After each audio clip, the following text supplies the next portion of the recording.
Okay, okay, YouTube, I'm back. I'm back. Stormy is back. How's the sound now?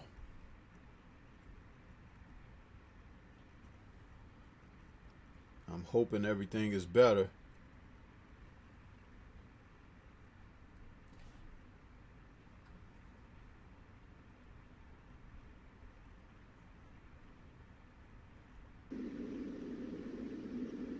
Testing, testing.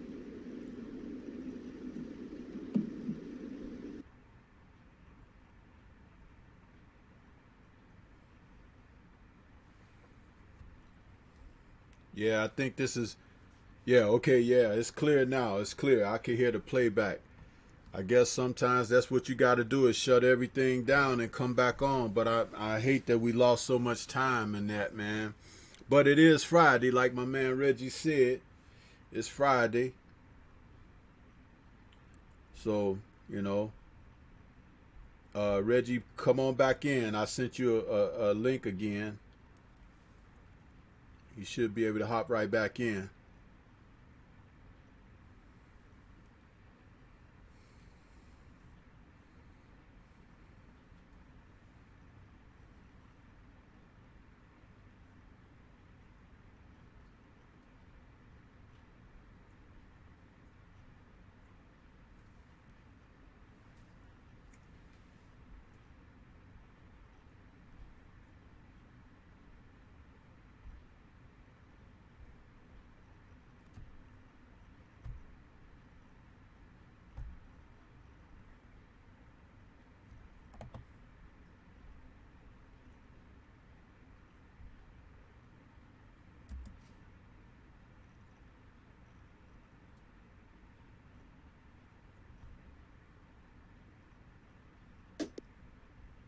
You there?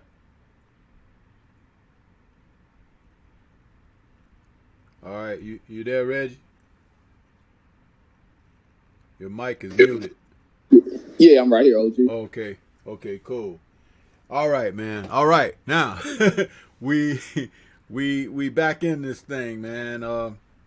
I hate this, this kind of messing us up like that, but no.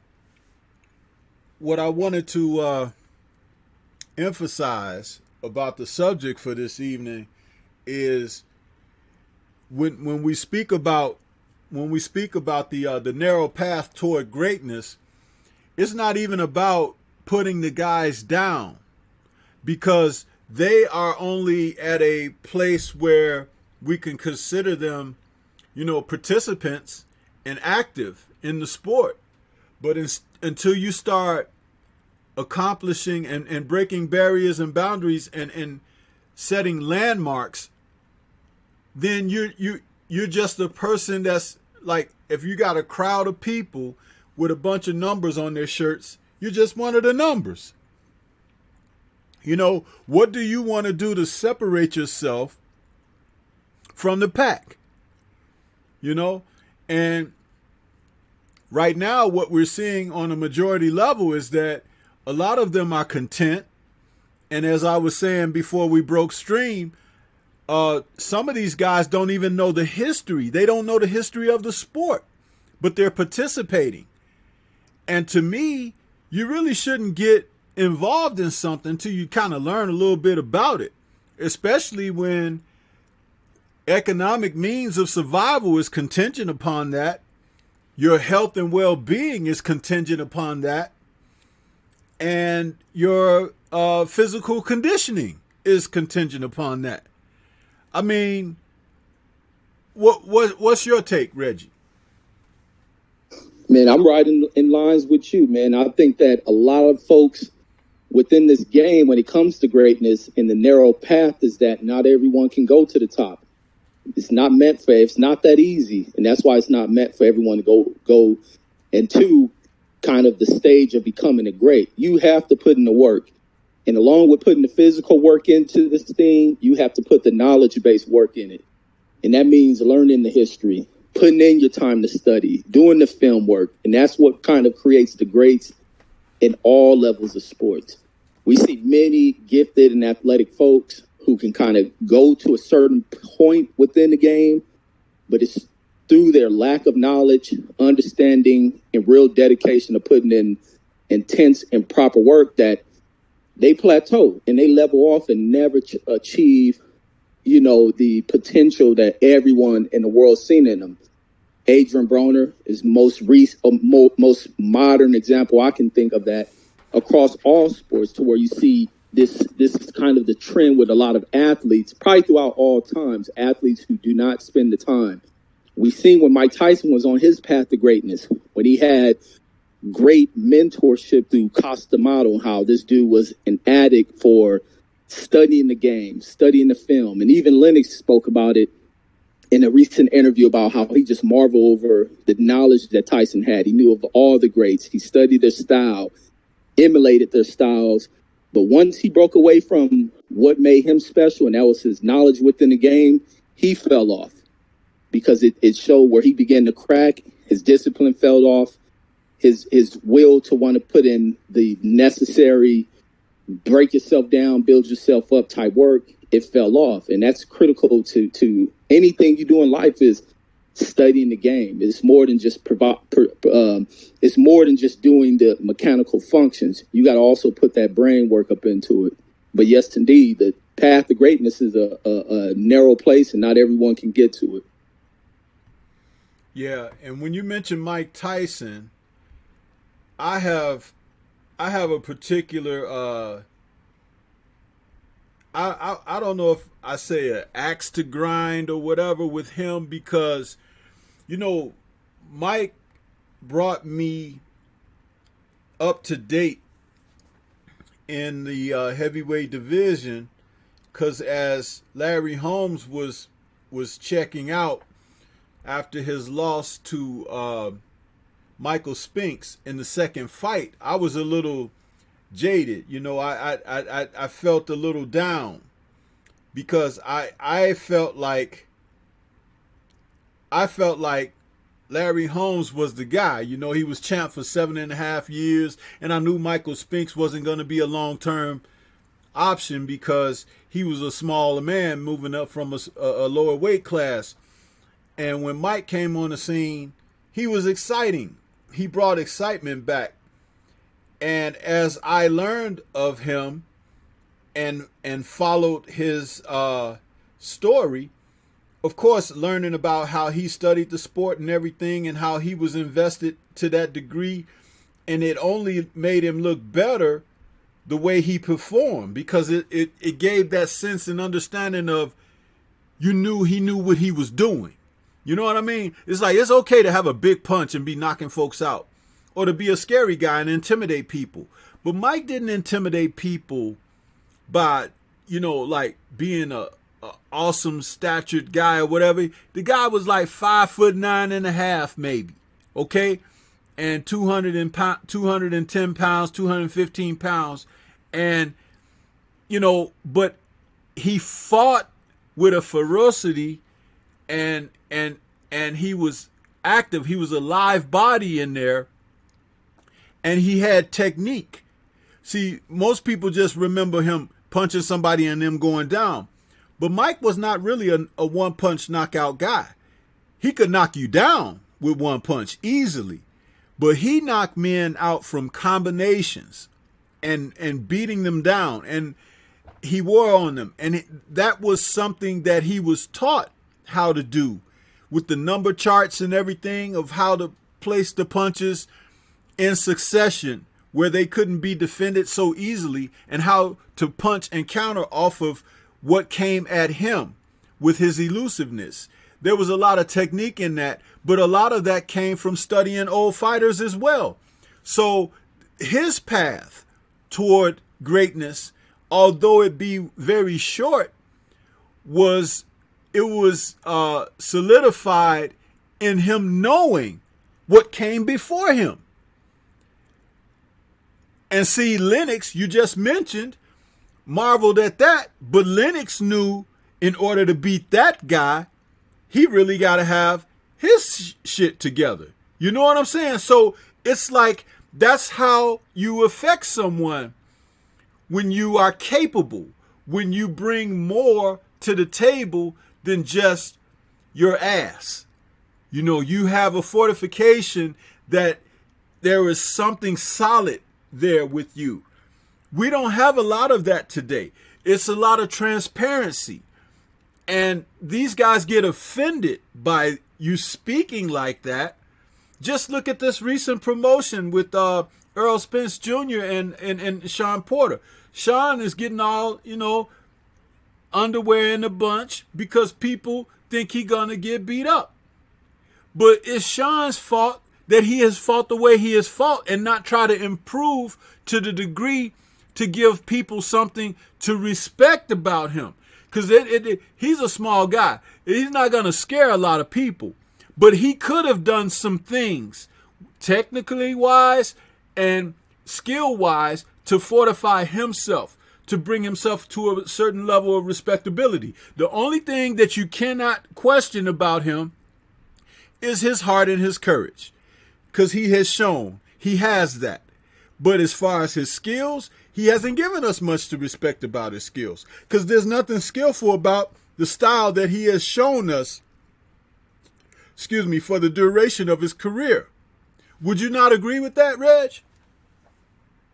Yeah, I agree with it because to the eye, his style isn't the most appealing. But I'm entertained by Sean. But I think personality-wise, that's where he lacks.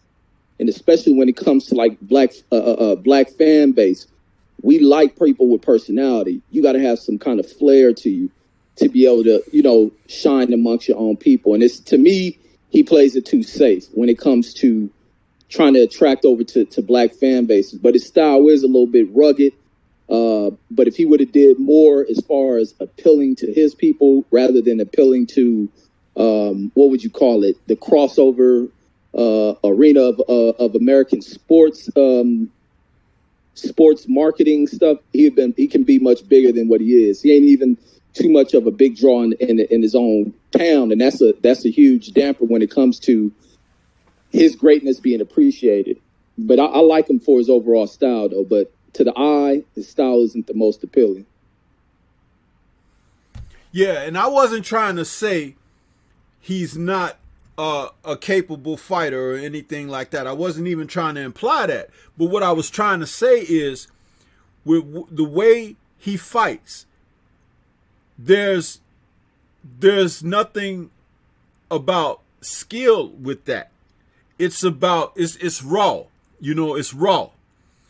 And technically sound guys can control that if they have the fortitude to be able to not be overwhelmed, intimidated, and overrun by what comes at them. Because just because a guy is technical doesn't mean he has what's necessary to stand in to get the job done.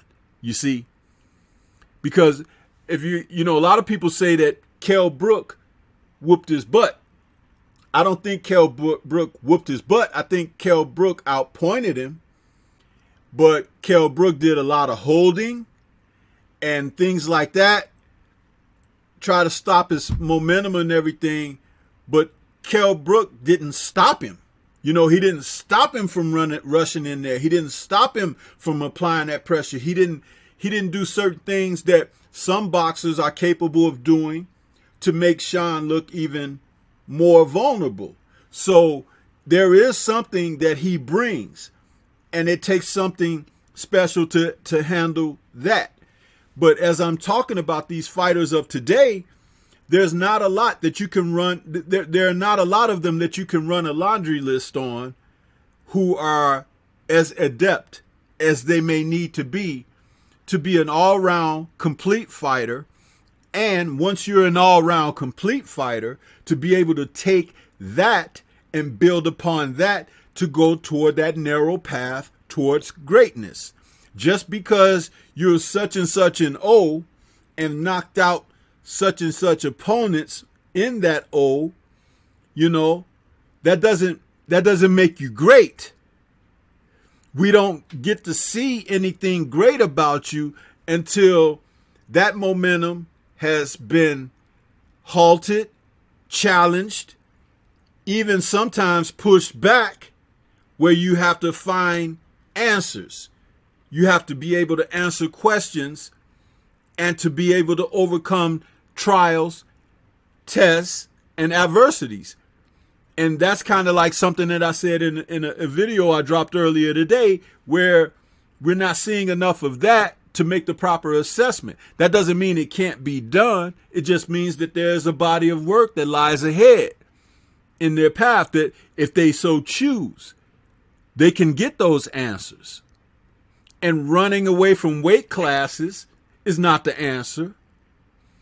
Not bothering to try to clean out a weight class or weight division is not the answer. Dropping titles because a certain person may be in contention for that title or challenging as a number one Mando, that's not the answer. You see, and we're seeing so much of that. Right. And even also with the thing with greatness is some fighters have these Hall of Fame careers, but they're not greats. And the one thing that really bugs me is when it comes to with Bud Crawford, who's kind of, he's stopping his own self from his path to greatness. He's probably, I wouldn't say probably, he is a Hall of Fame fighter, but he's not great. He sits right at the doorsteps of working his way into the category of becoming a great, but he's allowing his career to be stifled through whack promotion, whack self-promotion, and being over at Top Rank with a promoter who interferes with anything great happening for a fighter. And that's the most upsetting thing that I get to see with this dude, is because you can see the potential in Bud, and he's putting in the work, but he's allowing his own path to greatness be killed off, man. It's a sad thing to even sit there and watch, man. Yeah. In the video that I did drop earlier, and I mentioned two names. I mentioned Earl Spence Jr. and I mentioned Deontay Wilder as guys that I look toward right now. And easily there may be others, but these are the number 1 and 2 that I look at as men who stand at the top of their respective divisions, but they give the impression, and I'm not saying that it's only an impression, but I'm just speaking here. It's semantics of how I'm speaking, that they give the impression that they welcome the challenges that are before them. And I don't see a lot of that from the other men. You see guys talking like, let me give you an example. Demetrius Andrade was at 154 at one time, right? And then he moved up to 160. He threatened for 168, but then he goes to call out the younger brother Charlo, or the smaller brother Charlo, because they're twins. He calls out the smaller brother Charlo at 154 after he done went up at a higher weight and everything. So you're a naturally physically bigger man, just like his brother is bigger than him. Now he has grown into that. And you're going to reach back and start picking with his name instead of talking to the men where you are. I mean, come on. It's that type of foolishness that when we watch the sport, you never heard Michael Jordan say, I wish we could play, the Cleveland Cavaliers every night of the week, when Cleveland was really bad as a basketball team. Michael wanted the Boston Celtics and the Lakers. Huh? That's what he wanted. So it's like, dude, I can't give you credit. Dude, I cannot pat you on the back. I can't say, yeah, you the dog, because you're not. And why are you in the sport petering around? You're going to mess around and one of them Otto Wallens will get a hold to you, and you done made this guy's name a household name. You think about what took place before the promotion between Tyson Fury and Otto Wallen, right? And look at what has happened since the promotion started and since the fight ended. Otto Wallen's name has probably been called more in these last few weeks and months than it was called when he was in school. Huh? Absolutely. Exactly. And guess who did that for him? Tyson Fury. Instead of giving the man credit whose name should be called and still Deontay Wilder. Go on back in there, fight the rematch, get your head knocked off, and go on back into your cocaine stupor and all your PEDs and all the other foolishness that you're going to do with the rest of your life. But no, you're going to delay that train. You're going to go over there. You're going to go around the corner. It's like somebody said, man, I'm going to get your ass at 3 o'clock when you was in school. And if you didn't want to fight him, you was at 2:59, you was telling the teacher, I got to go to the restroom. And here you are breaking out the back door or the side door of the school, heading across the schoolyard, and you trying to run away from what you need to face. Huh? That's Tyson Fury. Also along with the assistance of Bob Arum, of course. But Tyson Fury could have told Bob Arum, I'm sorry, Bob, I'm a man of my word. I gotta handle this rematch. Now, if I win the rematch, we could talk. If I don't win the rematch, maybe we could still talk. But I'm a man of honor. I got to go and handle my business. Tyson could have did that. But that ain't what dope fiends do.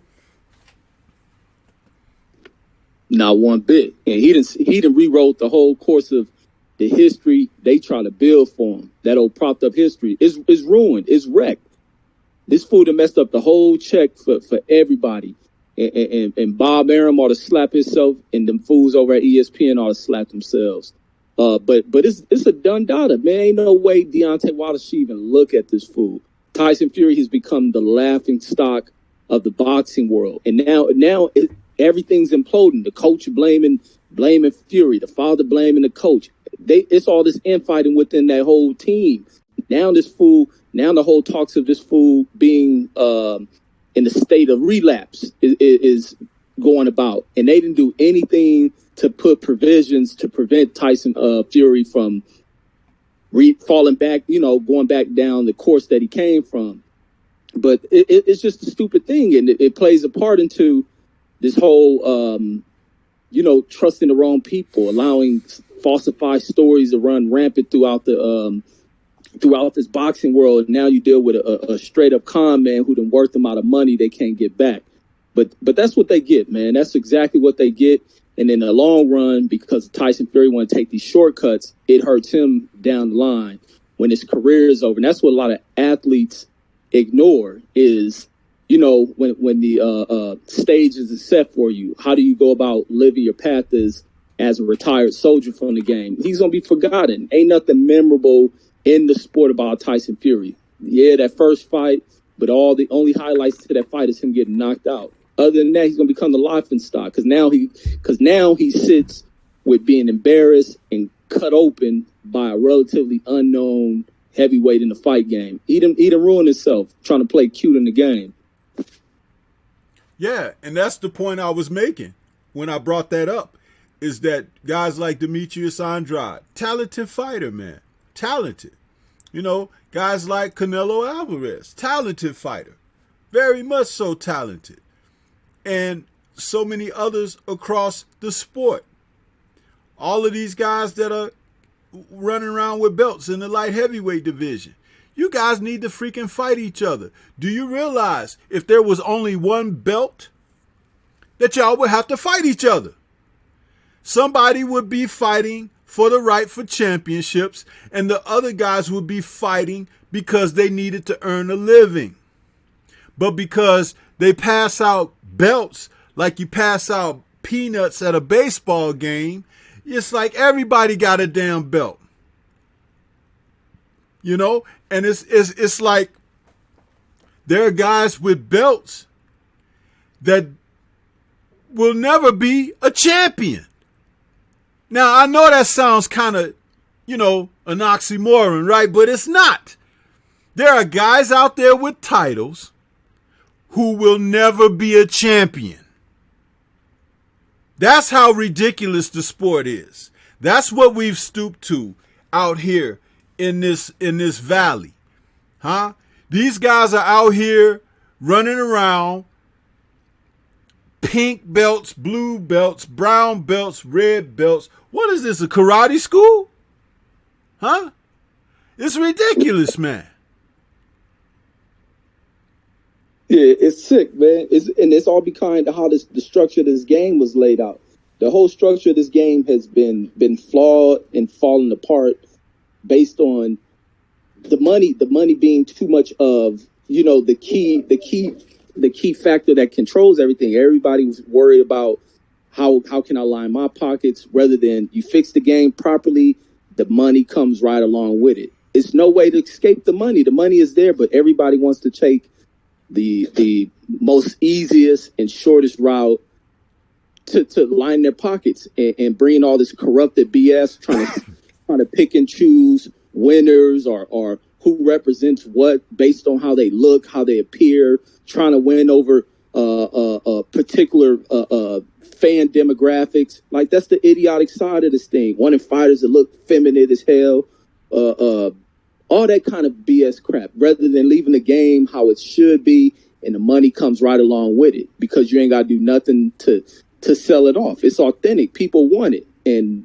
that's what happens with these fools. They've been allowed to act like prom queens with these belts, and these belts don't really hold anything. And Canelo and them kind of reached the point to where they're showing that they ain't got to fight certain champions because they didn't become bigger than what these belts mean. Because if these belts had any titles, any value to them, there ain't no way Canelo can be doing the things that he's doing, bouncing around, moving around, and saying, forget whatever belt is out there.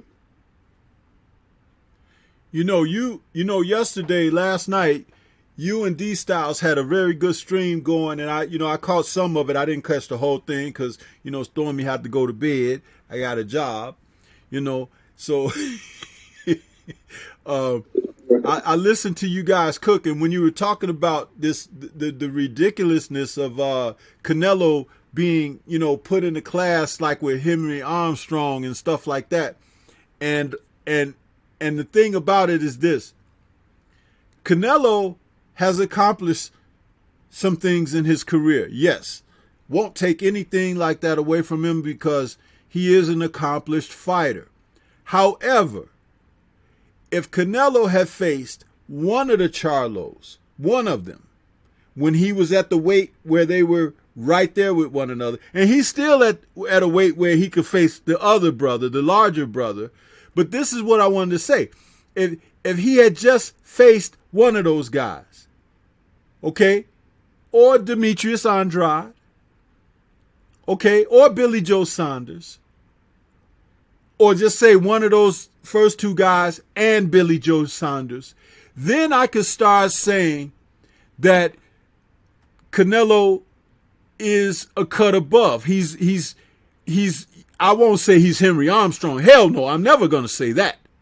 But what I would say is he's an accomplished fighter that has a certain amount of respectability, win, lose, or draw, having faced the names that I just dropped. But I cannot respect him for going around those particular key point opportunities that could cement a legacy. If he loses, at least he faced them. You see? If he wins, that's better for him. But it's right. Like we can only speculate, because just like, let's use the bigger Charlo, Jamal, for example, when he faced that southpaw on that night that his brother lost to Harrison, when he fought that guy, going into that fight, everybody was like, this guy is kind of tough, but Jamal should still smoke him, right? And then when he got in there and he didn't perform very well, we could probably say some of it has something to do with his brother losing, and he maybe wasn't there totally, mentally and things like that. But it still turned out to be a tougher fight for him. But what we did see was, in a fight like that, against a guy that we really didn't expect to beat him, when you talk about putting Canelo in there with him, and Canelo being a much more seasoned and savvy fighter in the pro game, because this guy, he had a outstanding amateur career that Jamal fought, the southpaw, and forgive me, I can't remember his name, but but he had a legacy behind him. It doesn't necessarily always equate to pro, but he's still a fighter. He's a good fighter. Well, we're talking about the savviness that Canelo has. You know, Canelo can set traps. He's very good at that. He's a smart fighter. So against a guy like Jamal, if Jamal gets overly aggressive or makes a mistake, it could be capitalized on by someone who brings what Canelo brings to the ring. This is why we need to see the fights. And I am not trying to talk Canelo up. I'm talking boxing facts. And it's like, this is the difference. I can't give you the credit that you're trying to squeeze out and get other people to give and talk about if you don't face the people you need to face. I can't give it to you. And they're trying their damnedest to create these avenues. And lastly, how about this point right here, Reg? Yeah, they were just trying to equate him in the same sentence and breath as Henry Armstrong. Why is it that every time they want to take one of these guys, Tyson Fury, Vasily Lomachenko, Triple G, Canelo Alvarez, so forth, so on, and their granddads and grandmas, right? Every time they want to equate them with someone great, why is it always a brother? Man, exactly. And before I even respond, can you give us a breakdown in the history of exactly who Henry Armstrong was and the greatness of Henry Armstrong? Listen, man, I'm not a historian like you know, Kurt Sugar and scrapbook boxing and those brothers, and I would never try to claim to be that. But what I know of Henry Armstrong is that at a time when these men fought with one belt, okay, one champion, these men, everybody in the fucking top 10 were killers, okay? Killers, because this is what men did for a living. And they didn't get paid very well. Sometimes they fight 10, 12, 15 days later. You understand? They had to earn money like that. So you're talking about you had a rough fight last night and you get ready to take another fight in 15 days? That's what we're talking about here. Do you know how in a 15-round fight, how battered and bruised you could come out? You could probably have a cracked rib. Your hands are sore. Huh? Your face ain't healed up yet. You had a cut. Huh? And they fighting again within a month. How about thinking about that for a moment? These guys today fight one time and fight 9, 10 months later. Let's put that together, Reggie. Because when you're talking about a guy like Henry Armstrong, going all the way up in weight classes, fighting light heavyweights and everything, okay, and knocking them the fuck out. Do you think Manny Pacquiao could knock out Sergey Kovalev? Hell no. Okay. Hell no. Well, Henry Armstrong could. Everything that everybody thought that Anthony Yard should do, Henry Armstrong would have did that and some more to Sergey Kovalev. And you would have thought you was looking at Roy Jones or something in his perpetual youth. That was Henry Armstrong. Okay? And he holds belts in multiple weight classes at the same freaking time. I'm going to whoop your ass at middleweight. Then I'm going to drop down and fight at lightweight. And then I'm going to go over here and fight at welterweight. He's whooping ass. This is what he did. And the thing about it is, he did it. He wasn't walking around saying, look at me, I'm the best, I'm the best. He was doing it because he was workmanlike. This is what he did for a living. When he partied, he partied. He lived his life like everybody else. But in that ring, he was a freaking killer. These guys today running around with their skinny jeans on and the bling bling and everything, man, that ain't, listen, I'm going to tell you something. When you are in there and somebody is trying to take your head off, let's put it like this. If you could condense Mike Tyson at his best, the late 80s Mike, right? You could take him at his best and condense him down to a middleweight. That's how the guys who Henry Armstrong and everything was facing. He was whooping their asses. Huh? Man. That's what he was. And that's crazy. There's nothing. Listen, this is why you heard me say earlier in this show, when I talk about these guys don't even know the freaking history, man. If they knew the history really, some of them probably wouldn't box no more, man. Absolutely. That's real talk. Some of them will put the fucking gloves down and they'll go fucking find some kind of stage to dance on or something, or be a backup dancer for Kanye or some shit. Because this ain't the life for them, man. Not at you all. got guys taking PEDs and shit like that, right? Trying to compete, but they don't even fucking train while taking the PEDs. So the PEDs is just in their fucking blood system. It ain't even doing nothing for them. Get the fuck out of here, you big ass dummy. You ain't even working out.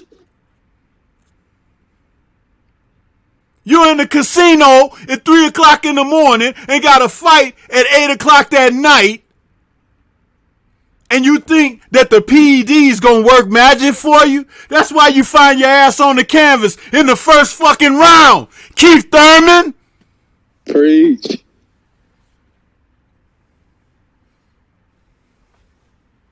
Preach. And you want somebody to try to equate Canelo Alvarez with Henry Armstrong? Get the fuck out of here. Canelo won't even face the fucking number one contender at the weight class where he's at. He trying to run away and fight. He want to go fight a fucking alcoholic. I'll tell it like it is. He want to fight a damn alcoholic. I'm going to go fight this alcoholic. And they going to call me the new Henry Armstrong. You know I ain't going to call you. You just beating up a fucking alcoholic. And a damn pedophile, woman beater, and a damn predator.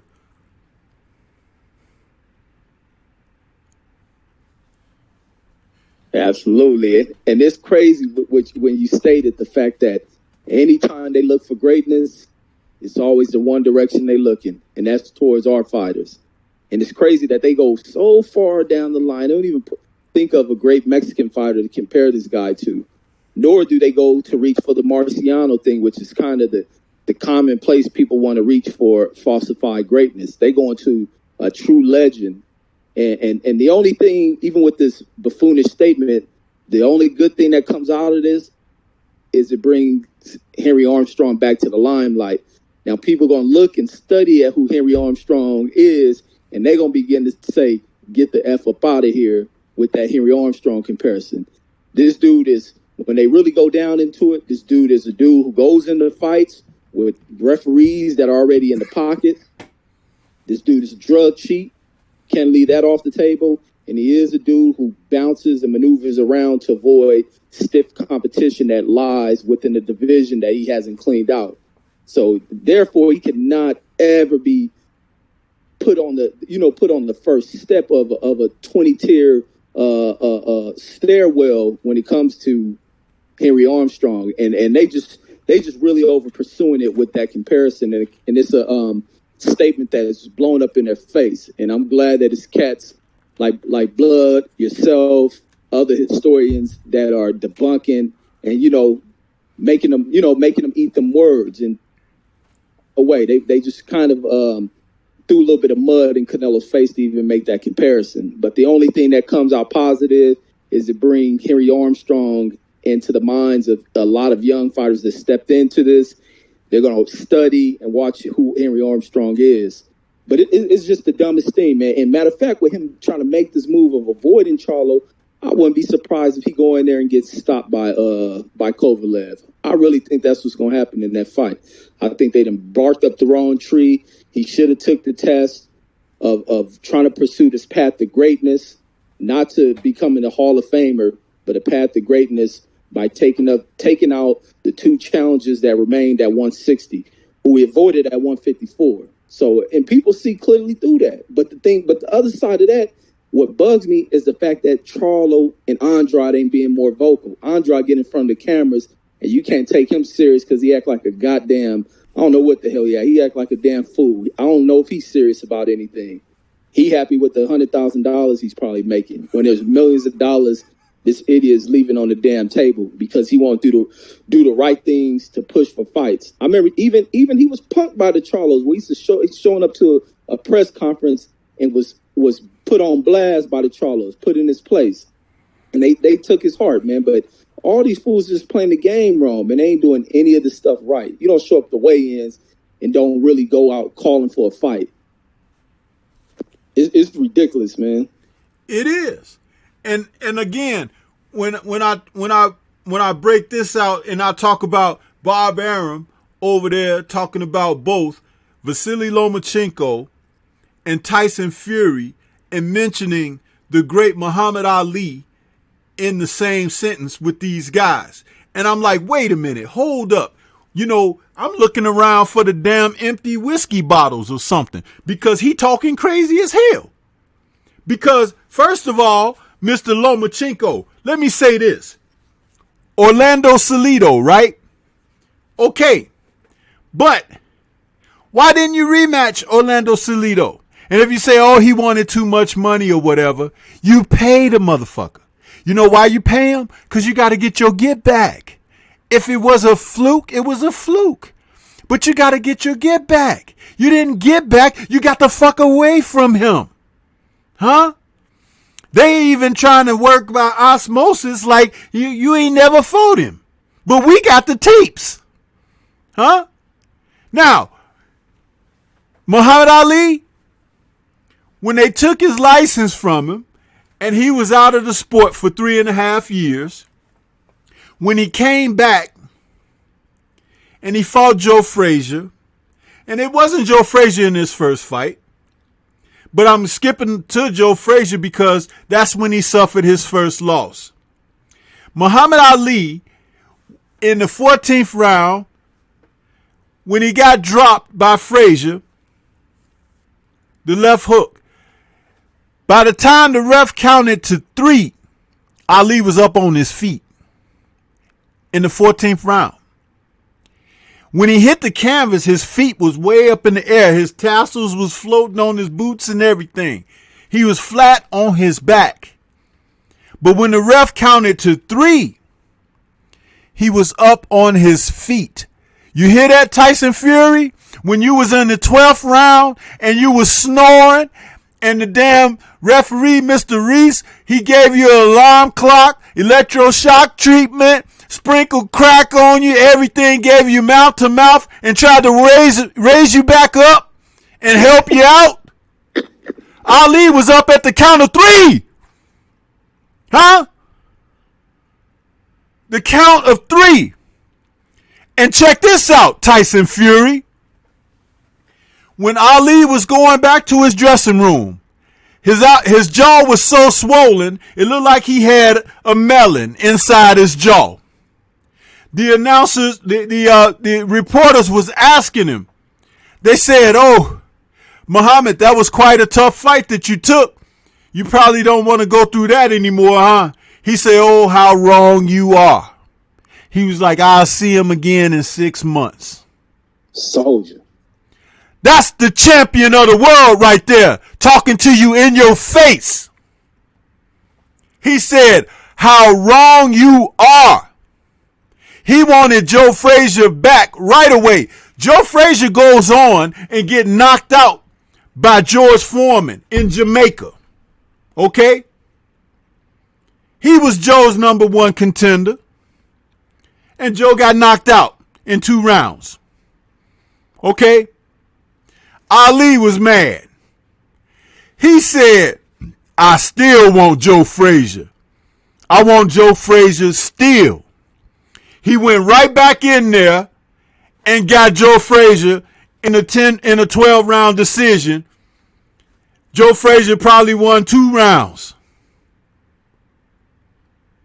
The butterfly was back, dancing, sticking, moving, tying him up, boxing him. He beat all the fight out of Joe in the first fight. But Joe was a hell of a man on that night. You understand? He was a hell of a man. He was hungry. He went for it. And Ali wasn't 100% back yet. But when Ali faced Joe in that rematch, he was 100% back. So, Mr. Fury, Mr. Lomachenko, where do I have any comparison from you guys to compare with the greatest of all time? Huh? Since Bob Arum got fucking Alzheimer's, because he was back there back then. What the fuck was he looking at? And he looking at y'all now?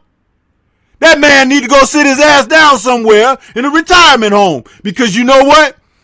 His vision is fucked. His mind is fucked.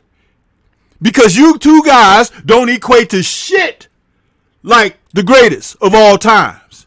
You don't. You ain't good enough to lace his fucking boxing boots.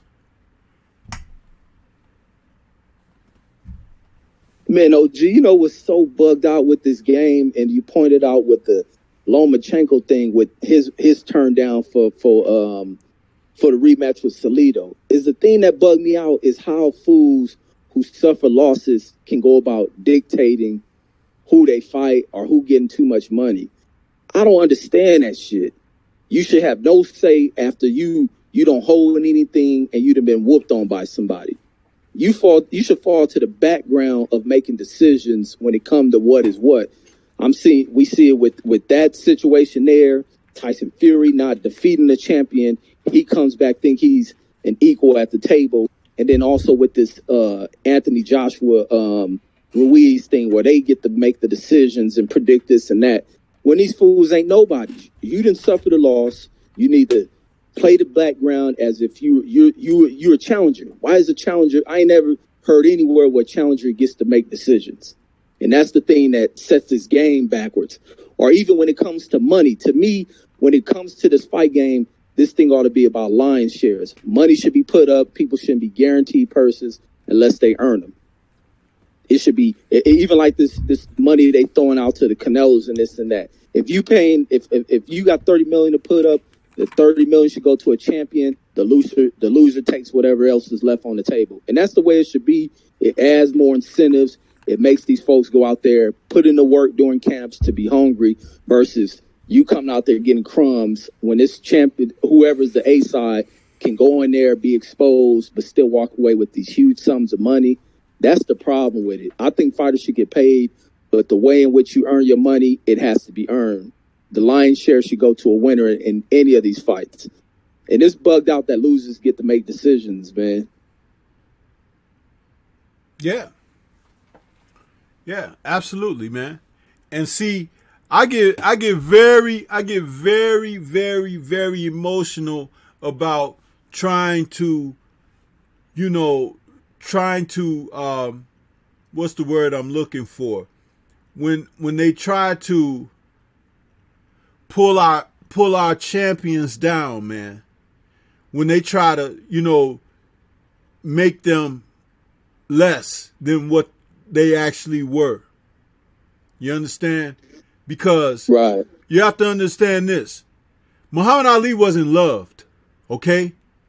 He wasn't loved. When he was fighting, they wanted him dead. That's why they was trying to send him over there in the Vietnam War, man. They wanted to get rid of this guy because when he was talking, and he was talking about how pretty he was, and that he could knock anybody out in whatever round he say, and things like that, they didn't like that, man. Because he was inciting and exciting people the masses. He had an influence on population, man. Yes, teach. And it wasn't the type of influence that they wanted. Huh? They wanted him out of there. They say, we got to get rid of this new, you know what? We got to get rid of him. Because he making people think they got a backbone. They got a spine. We've been telling them that angel food cake is white and devil food cake is black, and black is dark and ugly and white is pretty and bright. Huh? Ali come along and said, no, I'm going to show you what pretty really is. And at the same time, I'm going to whoop your ass. Teach, man. When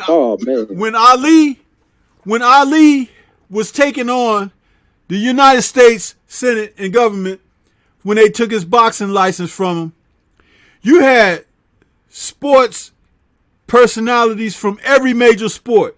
Arthur Ashe, Kareem Abdul-Jabbar, Jim Brown, Bill Russell. All these guys come to his assistance and support. They come to Ali and they sat down and they sat in front of reporters and everything, and they talked about how they threw their love and support behind this man because the government had done him wrong. Now, I'm going to tell you something about his draft situation. Ali declared himself for the draft. Okay? But he flunked. Okay?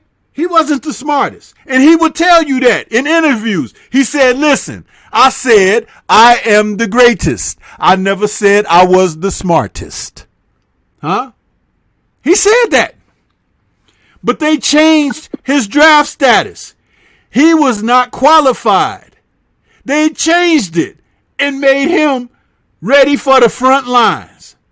You can't tell me that they was trying to send him over there and not trying to get him killed. Without a doubt they was. That's what they do. That's exactly what they do.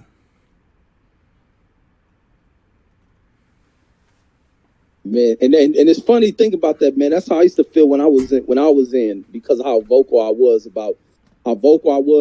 and how quick I was to put my fist in one of the rednecks' mouths. When anytime I was when I was in the military on tanks, these fools always got me on some ish on one of these tanks equipped with mine equipment, meaning going through minefields to clear out stuff. Luckily, I ended up going to that Iraq crap. I ended up getting out before that. But that's what happens when you're too vocal and this and that. Not comparing myself to Ali, but I can just imagine what they were doing to try to silence this man, especially during that period of time. In the period of time in which he, him and other activists brought about this esteem within black folks to being black and proud, feeling beautiful. And man, I just can't imagine it. And this is a dude who had conviction and belief in himself, and it was nothing any of these other opposers within the system could have told that dude. But their attempt was to send him over to die for a country that didn't give two issues about him. Man, I enjoy what you're saying. Let me let you finish cooking on that, Coach.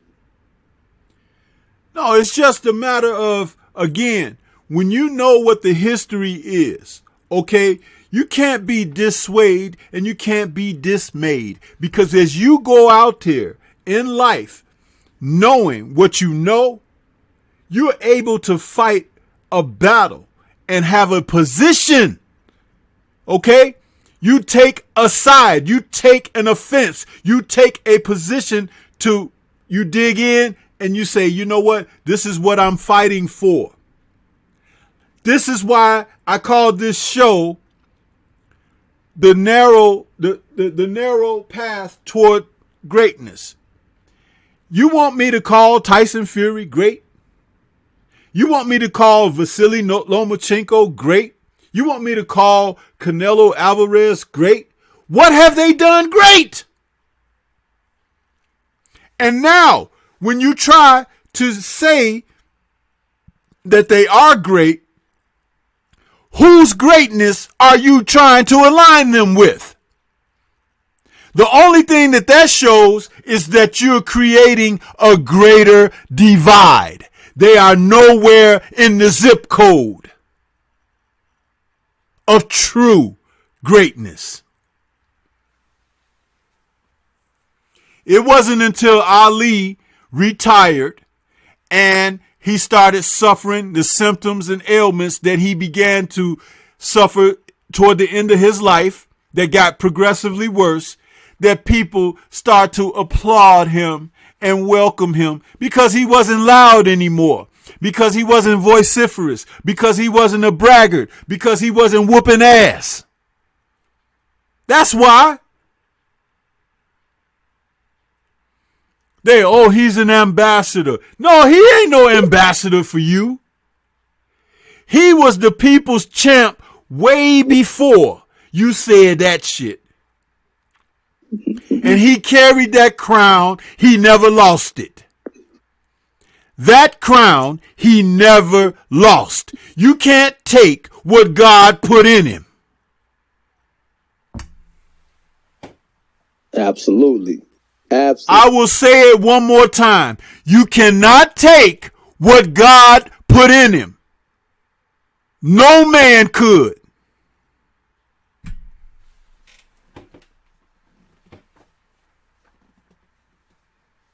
Smoking. Can't even touch it, man. Can't touch what God put in these cats. That's brilliant stuff right there, Coach. I enjoy hearing that, man. It's the truth, man. It's the truth. And listen, if I'm lying, if what I'm saying isn't rooted in any truth, let somebody dispel that. I'll wait. But we're going to wait a long, long time.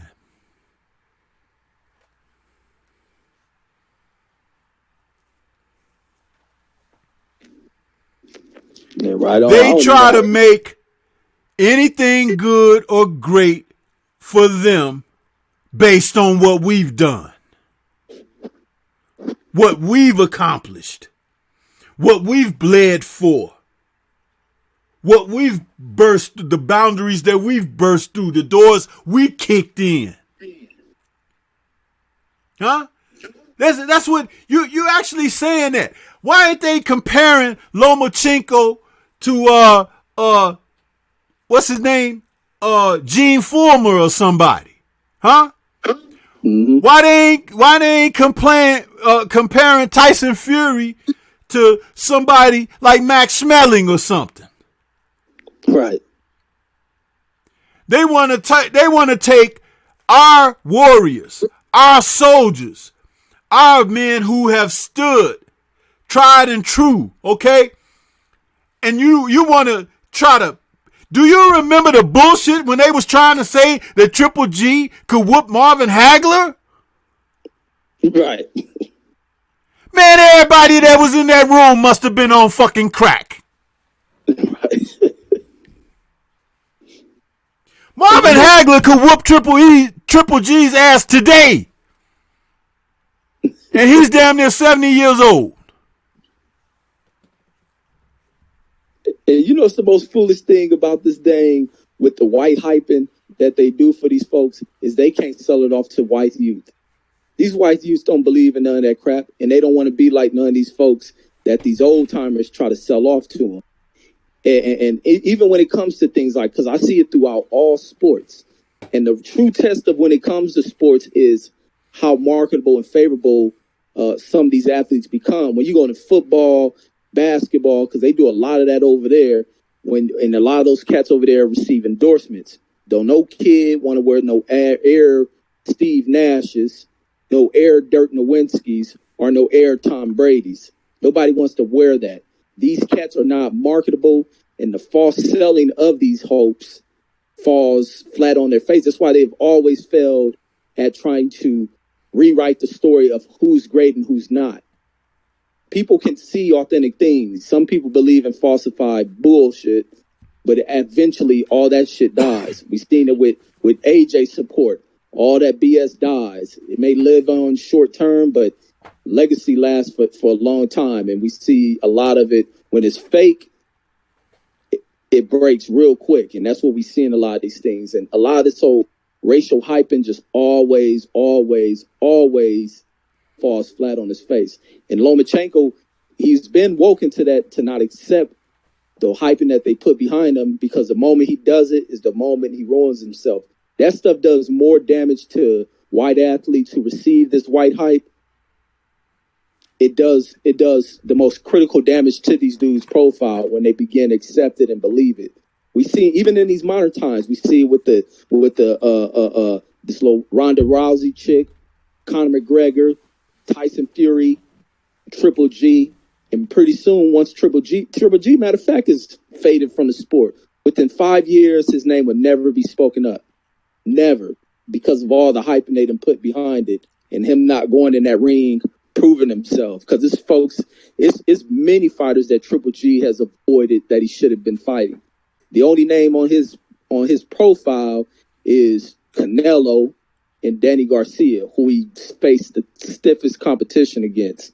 Matter of fact, even Kell Brooks gave him some stiff competition. That fool have turned down more opportunities to fight decent opposition than Dillian White, man. This guy, you know what? I can't wait for his career to be over. Because you're right. They're going to put dirt on top of him. Huh? Way before he ready for the ground. Because he's nothing. He is nothing. The only reason that he wants to fight Canelo again, and people might think like, oh, he really wants to try to get a victory out of Canelo. No, because he made very good paydays fighting Canelo. And Canelo could not hurt him. He could outpoint him and defeat him, but he can't hurt him. So he knows he could get in there and go 12 rounds with this guy. He ain't got to worry about getting knocked out or anything like that. And he could make a good bag, more than he ever made in any other fight. That's why he want Canelo. But Canelo has been there and done that. He ain't interested in fighting him no more because he done whooped him twice already. So it's like, it's nothing for Canelo. But Canelo shouldn't be celebrating those victories because Triple G wasn't shit before he fought him. Hell, Miguel Cotto is a better fighter than Triple G. It's just that I'm going to tell you, God bless, that damn Margarito ruined Miguel Cotto. Miguel Cotto was a freaking beast before that fucking cheat did what he did against him. And there ain't it ain't a hot enough seat in hell for Margarito. I don't know Miguel Cotto. I respect him as a fighter, but I'll fucking go in there and whoop Margarito ass for what he did to Miguel Cotto. I watched Miguel Cotto grow as a young fighter and a champion. And just behind Felix Trinidad, he was that damn good. And what Margarito did, he ruined that man. Even though he still has some success after the Margarito incident, he was never the same. He was never the same. And I ain't Jesus. I don't forgive Margarito. That old fucked up eye he got that's about to fall backwards in his skull, both of them should fall back in his skull.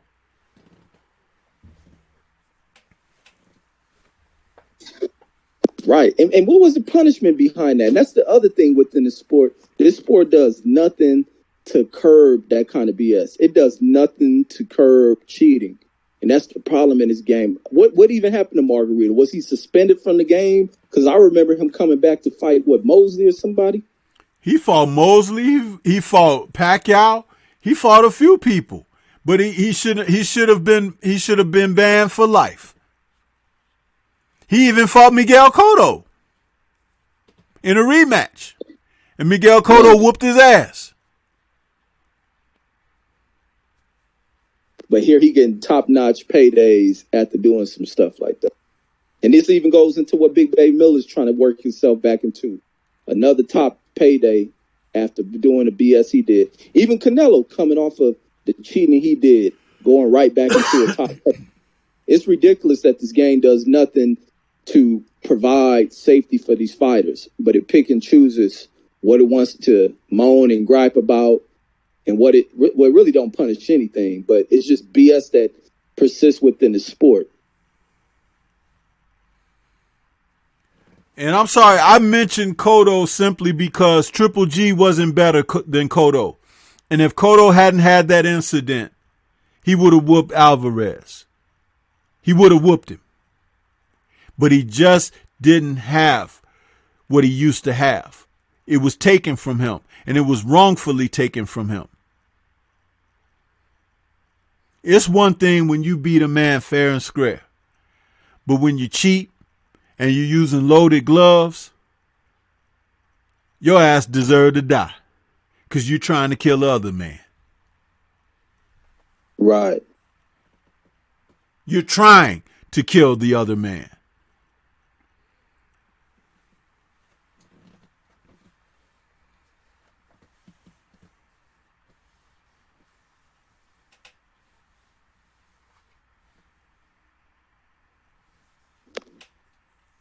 Yeah, it's cold stuff, man. What else, man? And Stormy, man, what do you think about this thing, man? This is kind of away from the fight game, but it still stays within the sport. And when it comes to other foods going about, because my thing when it relates to sports is about how some people support the manipulation of athletes, why folks who don't contribute nothing continues to make these huge sums of money. And this relates to the comments. I don't know if you heard the little cornball comments from that little, I think, fruitcake, Tim Tebow, and about him, speaking in support of how athletes making money in college ruins the sport. It takes away the integrity, this and that. But when that same question is pushed over to the universities making that money, how this former athlete wants to defend that, but not support athletes making money off their likeness, like in jersey sales, this and that, and him trying to defend about him going to college. This is a kid comes from a privileged background.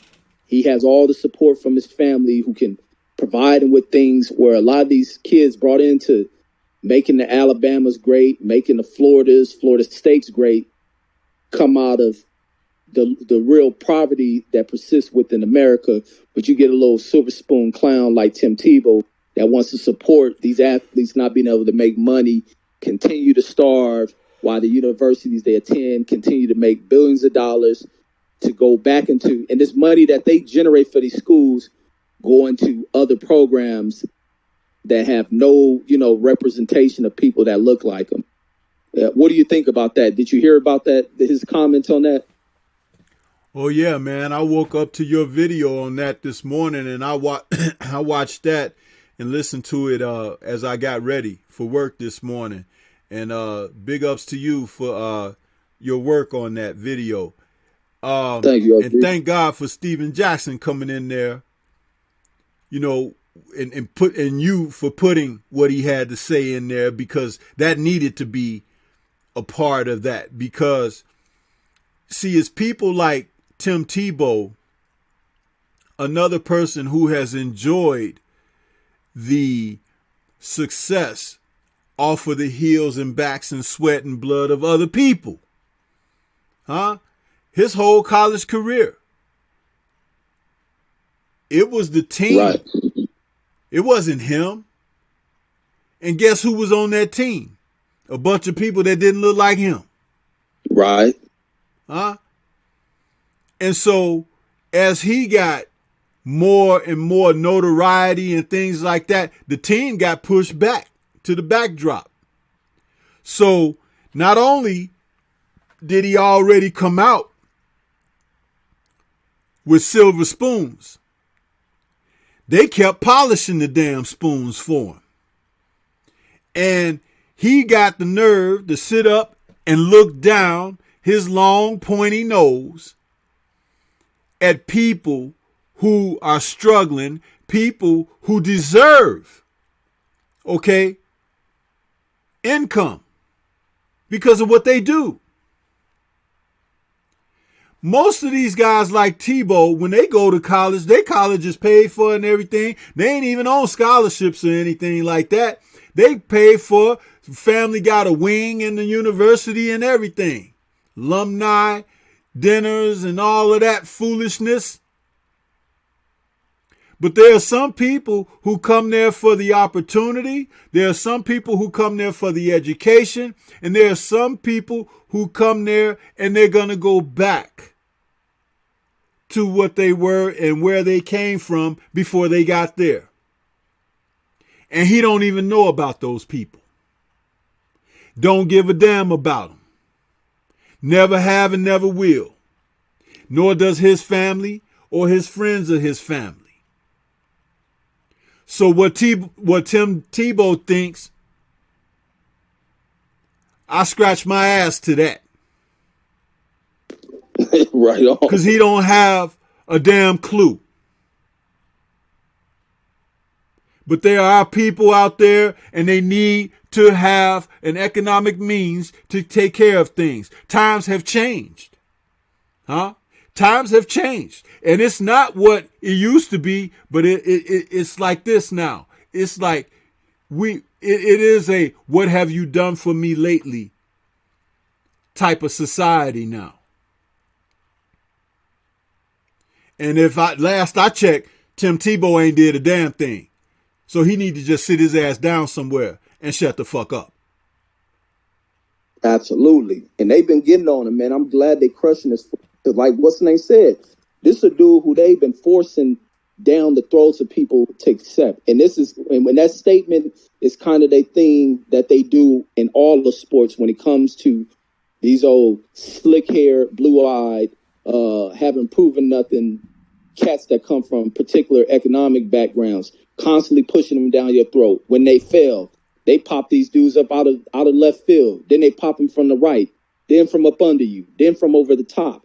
And when they continuously keep failing, these fools are always trying to find a new play to run on people. And that's exactly what Tim Tebow's career has been, is them trying to force him down the throats of people to accept. And even with his college career, if this fool leaves Florida, they act like he's the greatest thing to come out of Florida. Percy Harvins was the best thing that was on that team, along with them other black athletes. They built this fool a football stadium as if there wasn't other great athletes that have called that, that were great Florida Gators. This fool ain't been nothing. Then he goes to the NFL and was a complete flop. But the media, based on where this fool's, I guess his parents must be some well-off type people, to where they constantly trying to overlook, his failures. And it was almost, the NFL even tried to keep this dude around, propping this cat up, till it was a point where it was nothing they can do. The dude was just trash.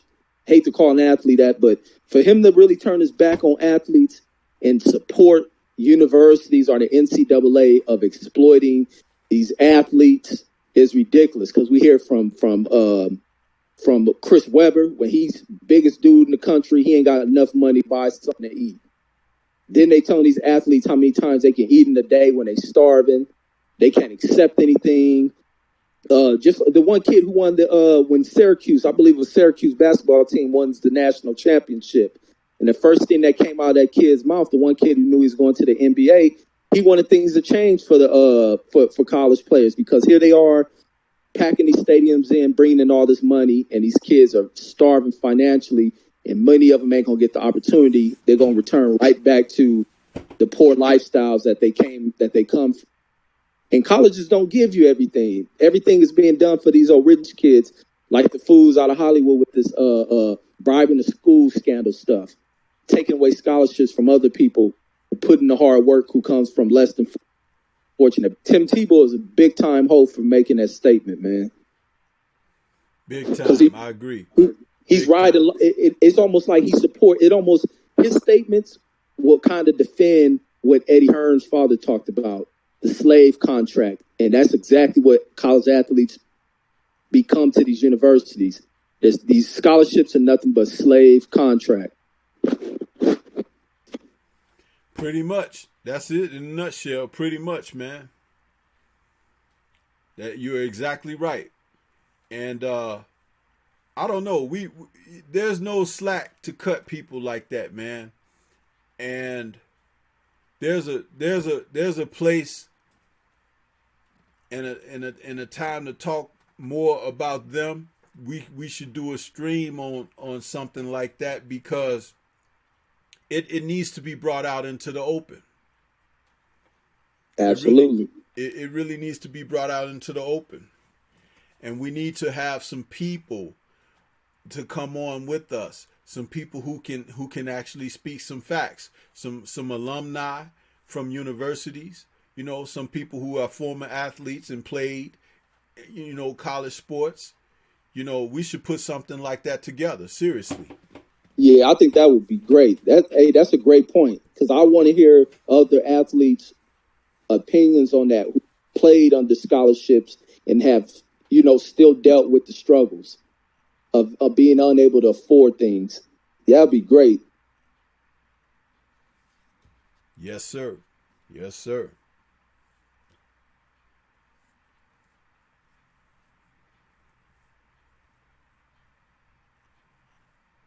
What else you got in mind, OG? Man, you know what? I'm very hot under the collar right now because as I was talking, I got even more angry about because it's about the realization of the foolishness that Top Rank and Bob Arum try to pass on to the masses with the disrespect toward our heroes. That's I can't get beyond that right now. I'm still on that in my mind because that's what it is. The denigration of what we've done, but at the same time, you're trying to equate who you want to our fucking greatness. How fucking ridiculous is that, man? It's super, man. It's super. And the other thing, that's why they ban folks like Blue Blood, Fred, and them from being part of media because they know that these cats will check them. And even that within itself is ridiculous because there should be something in place for the protection of the journalists. And if they're there to cover the event and to be a part of what the journalists do, nobody should be able to be blackballed like that. And the thing is, it's like you see it, but you only see it on one side. You're not seeing it from another side. You're only seeing it from one side. And I have a problem with that. But you know what? That's why we have to double down on what we do here. We double down and triple down on it. Absolutely. I was listening to Trill Boxing Talk one day, I think it was a couple weeks ago, and they were talking about, you see how now they trying to put these guys out here with podcasts and stuff on YouTube? It's like, copycat. You're still trying to compare yourself to greatness. Huh? But you ain't going to be able to emulate what's original. You can't reinvent the wheel. You can't. It's been done already. Right. You can't do it. There's a such thing as corner the market. We've been joking over the past month or so about this Popeye's chicken sandwich. I will never fucking eat a Popeye's chicken sandwich. I've never had it, never had a desire for it. But after seeing what the media has shown of it and everything, I definitely ain't going to be a part of that foolishness. And see, that's exactly what that is. The symbolism behind that. Why can't we get more media coverage on the stuff that what we're talking about? Why can't we get the news cameras and stuff on what we're talking about? A little while ago mentioned about Tebow. Colin Kaepernick, he kneeled and he got blackballed from the NFL. Right.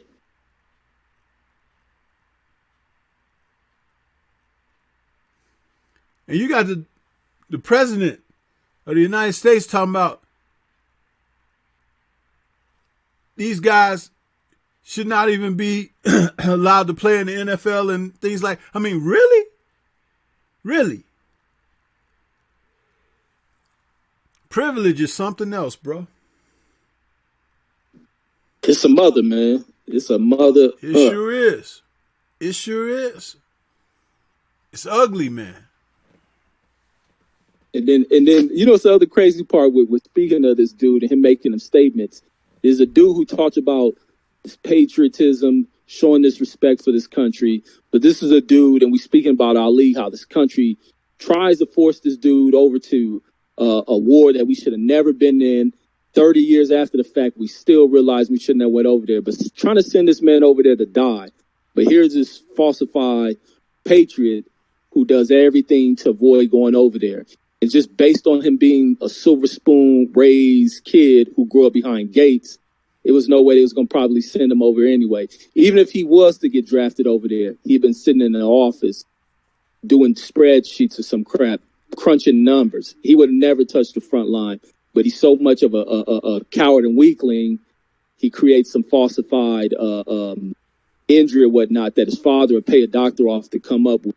But it's just clowns, man, how certain people can spew out certain rhetoric and the country buys into it. And they buy into rhetoric from folks with deep pockets. Yeah. Like I said, man, it's got me hot. It's got me hot, man. It's funny how when they want to compare to greatness, it's one of us that they comparing to. It's just that right there. I'm serious. For anybody that's out there in the chat, and I know I haven't been reading the chats during this show, and the reason why is because Reggie and I have been cooking on our subjects so much that we've been talking and talking. And we had to restart the stream a couple times. So I apologize for not reading off everybody's chats and everything.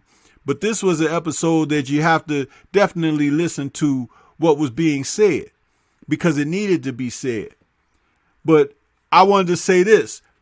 You all should really take a moment out and think that how much that you are denigrated and put down and thought of as less than and second class and all of that.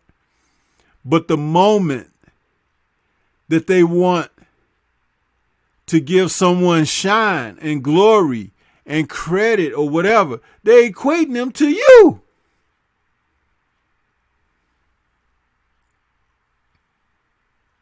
Cold part. It's the cold part, man. Yeah. Then you have to really think about that. Break that down in your psychology. You know, just think about what's the really. You think so little of someone, but the moment you want to heap praise, that praise is comparative to the same person that you think so little of. Do you know how sick you are?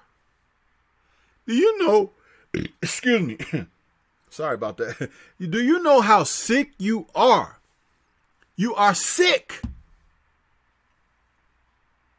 And a doctor ain't going to be able to help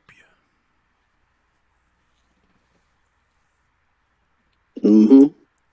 Right, exactly.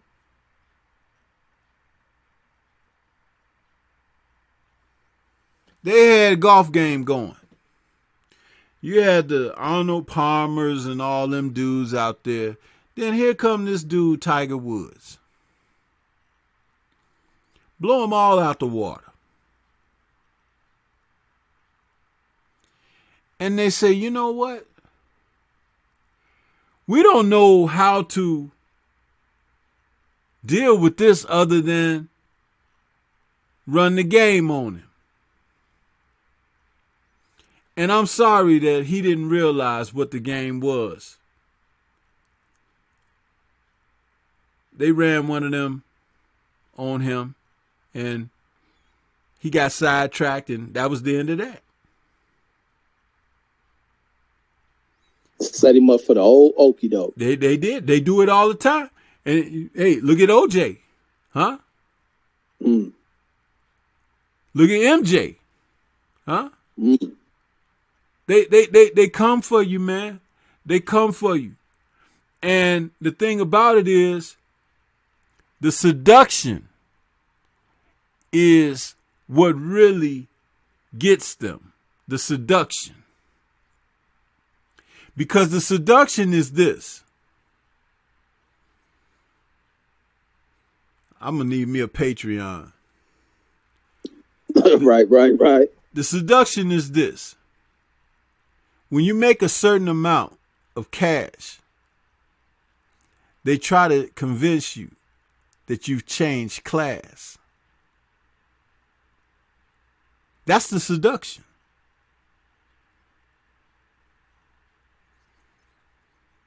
But you can never change your class, bro. You know why you can't change it? Why is that? You didn't make it. You didn't create it. Great point. Huh? Think about that for a moment. You didn't make it. In other words, he who created the game and made the rules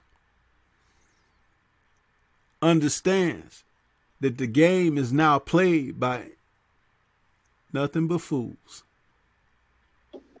Man.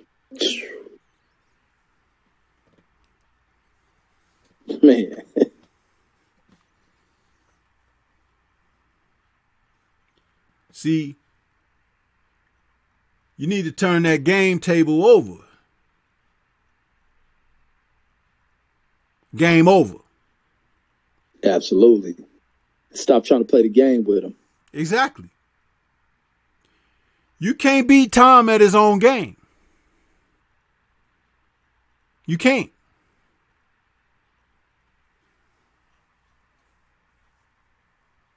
But I said enough with that. Like I said, I may need to get me a Patreon, because if you're good at something, you don't do it for free. Yeah, absolutely. It ain't made to be told. It's sold. And that's from Tom. Hey, you hear this news coming out about Keith Thurman, man? Another injury, man. What'd he do? Fall off of the chair? Yeah, he said he got some issue with the hand. He had to undergo surgery. So it looks like we got another long hiatus from Keith Thurman once again. Man, it was gonna be a long hiatus for him as soon as the bell rang for 12, man. It was gonna be long, because first of all, he came back for that bag. And he happy with whatever he got. You can believe that. He happy with whatever he got. See, if he were a real one, he'd be like, I got to get back in there in a couple of months. You understand? But that ain't what he one time was here a long time ago. He gone. He ain't no more. You might as well call him Sherman Thurman. You understand? Sherman, from the Nutty Professor. You might as well call him Sherman Thurman, because the one time has been gone for a long time.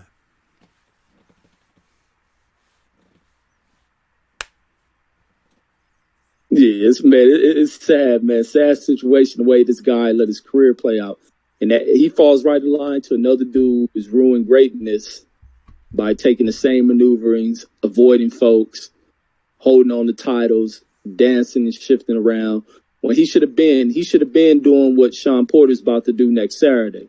Keith Thurman should have did that, rather than worrying about staying undefeated. He could have took the O, put up a great fight, still remained in the game, but he rather sit away, injured himself on purpose, and now another injury pops up on dude. It's crazy.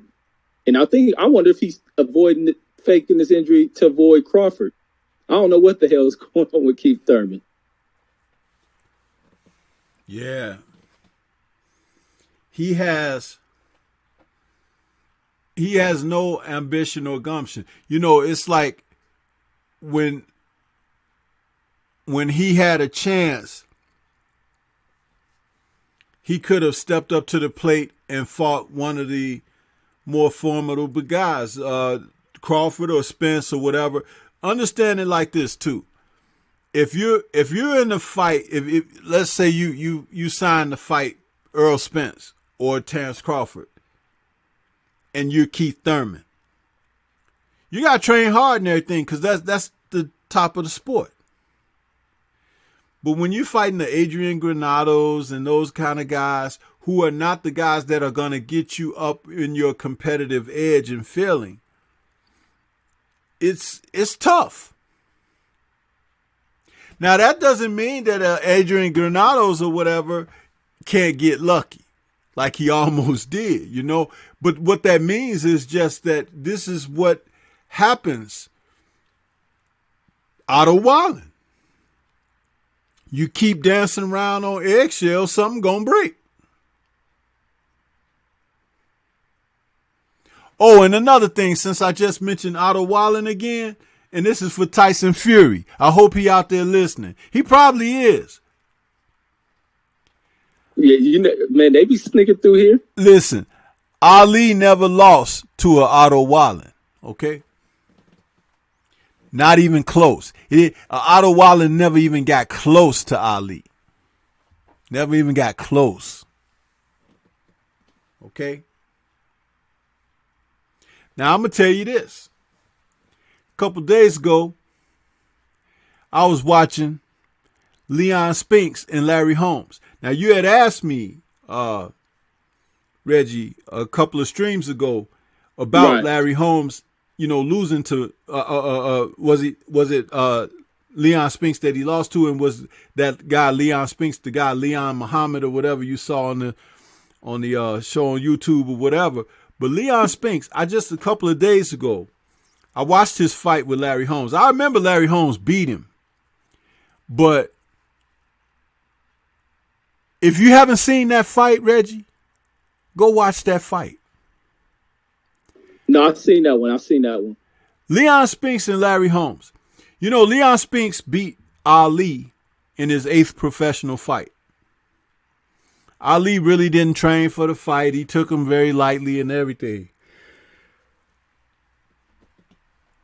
However,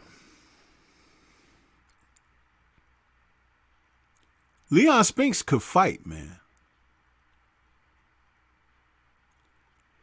He was not a guy that was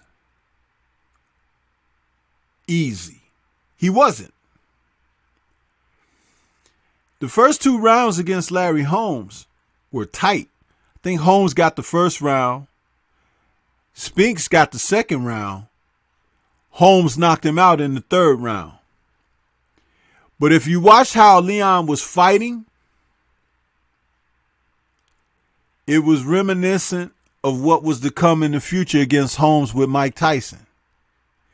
Leon had good head movement, upper body movement. He was throwing crisp, sharp shots. I watched this fight like 2 days ago. He was throwing crisp, hard shots. Head movement, very good. Cutting the ring off on Larry. And I'm not trying to say he was Mike Tyson. That is not any implication here. But what I'm trying to say was Leon Spinks was a solid fighter. And if Larry Holmes wasn't the experienced champion that he was, he would have been in for a hell of a night. But Spinks hit Larry Holmes with a particular shot. I think it was a right hand. And he made Larry Holmes angry. And Larry Holmes decided to set down on his shots, and he knocked Leon the fuck out. Right. And in the post-fight interview, he was sitting there talking to Howard Cosell. had his wife, Diane, with him right there, hugged up, giving his interview. And so Howard Cosell mentioned Jerry Cooney, who was a top contender at that time, and I think it was coming up on they were going to fight next or very soon or whatever. But Larry Holmes told Howard Cosell, I don't want to talk about no damn Jerry Cooney. And then they had Jerry Cooney, and somebody must have beckoned Cooney to come over for the interview.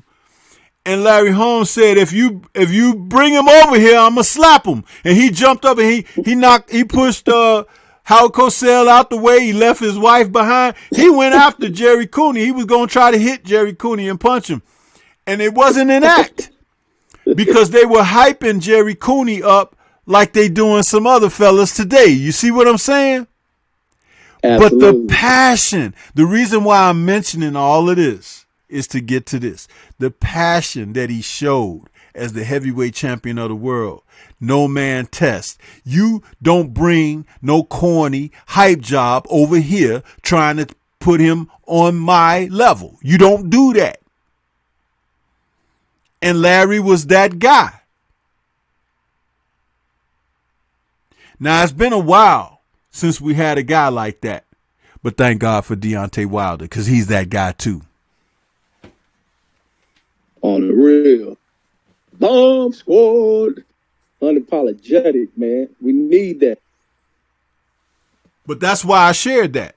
Because it's like, see, this was a man, he was a champion. He just got through defending his title against a good fighter, Leon Spinks. Don't forget, this is like Leon Spinks' second loss.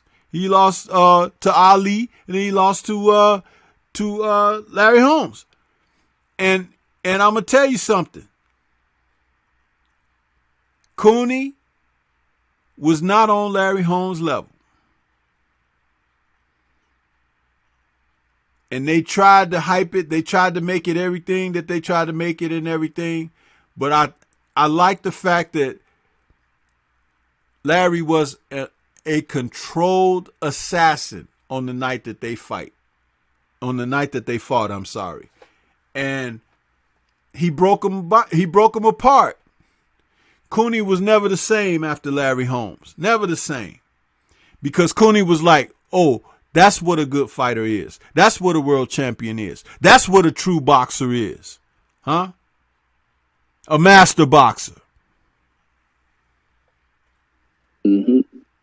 And Coach, PK question was, where do you rank Ken Norton among the all-time? Ken Norton amongst the all-timers? Yes. Ken Norton would probably be somewhere in the top 20. And I say top 20 because he was a military man. And he became a heavyweight champion, and he beat Muhammad Ali. He was the second man to defeat Muhammad Ali, and questionably beat Muhammad Ali twice, but didn't have the extensive amateur background or pedigree that some of the other world champions had. You know, Ali was Olympian. Joe Frazier was Olympian. George Foreman was Olympian. But Ken Norton and Larry Holmes were not Olympians. They were just good pros that became world champions. And based on that, he's up there because he didn't have the background that a lot of those guys had, but he had Eddie Futch, man. He had Eddie Futch. And Muhammad Ali told Eddie Futch at a dinner in 1978, 79, when I think it was after he retired, his retirement party. Eddie Futch was there, and Ali walked over to Eddie Futch, and he looked at him, and he said, you always gave me trouble. Talking about Eddie Futch, because every man that Eddie Futch trained that got in the ring with Ali had a life and death fight with. Ken Norton, Joe Frazier. And Eddie Futch knew how to beat guys like Ali. He knew. And as long as his fighters did what they told them to do, they were pretty successful.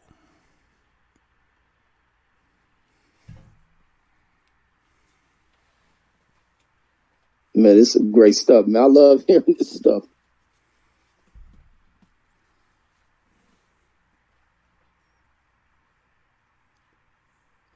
You know, Ali had to be the most amazing heavyweight because during the era that he fought, you know, he had two careers, his pre-draft situation career and his post-draft situation career. And the pre-draft Ali was damn near invincible. If you ever saw Roy Jones at his best, Ali was probably 20 times better than that. And that's not overstating. For a man 212 pounds who could move like a middleweight, punch fast like a middleweight or welterweight, and he could dance on his toes for 15 rounds. He didn't get tired. It was amazing. Ali could dance on his toes in a fight for 15 rounds. Damn. And his punches were so fast and crisp and sharp that he was knocking guys out before the draft situation. He was knocking them out because his punches were so fast and crisp and sharp. And he didn't throw body punches. Ali did not throw body punches. Man.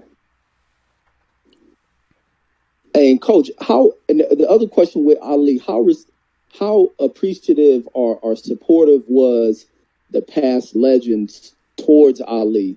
Unlike how we see a lot of past modern day legends, you know, they throw shade and hate at some of, you know, kind of the rising stars within the game, like how we see Deontay Wilder and other top tier, you know, fighters in the game receive a lot of hate from those who have retired from the game. Were the legends back then supportive of Ali, or did he receive the same kind of hate and put down by, you know, retired fighters back then? Well, one of the guys that we know as a real big champion, Joe Louis, he didn't like Ali at all. Joe Louis thought that Ali was brash and disrespectful and just thought that he was like a big mouth kid or whatever, and didn't really respect his didn't really respect his ability. But he knew Ali was a good fighter. He knew it. And he always bet against Ali. He always picked against him or whatever. Rocky Marciano was the same. Archie Moore was the same. Archie Moore fought Ali. Ali knocked him out. And then they had actually taken the before Archie Moore fought Ali, he had been hired to train Ali. And he wanted to give Ali all of these crude chores and stuff around the gym and stuff like that. And Ali had it out with Archie Moore and was like, you know, he walked out of Archie Moore's gym. He didn't respect him. So when they fought, you know, Ali really put it on Archie. But, you know, other fighters like Sugar Ray Robinson, they liked Ali because, you know, Sugar Ray had a little bit of flair and pizzazz, and that Ali admired Sugar Ray. But right. Sugar Ray could recognize that Ali was the future. That's what that was, you know. And he had respect for that. And Sugar Ray was one of those guys. Matter of fact, Sugar Ray Robinson was with Ali when he was getting ready to fight Sonny Liston. You know, during the promotions and stuff, Sugar Ray Robinson was right there with Ali. As the decade of the 60s wound down, a lot of people were very critical of Muhammad Ali because he fought with his hands low. He pulled away from punches by leaning back and pulling his chin back up in the air and stuff like that, and turning his head away from shots. People were highly critical of him.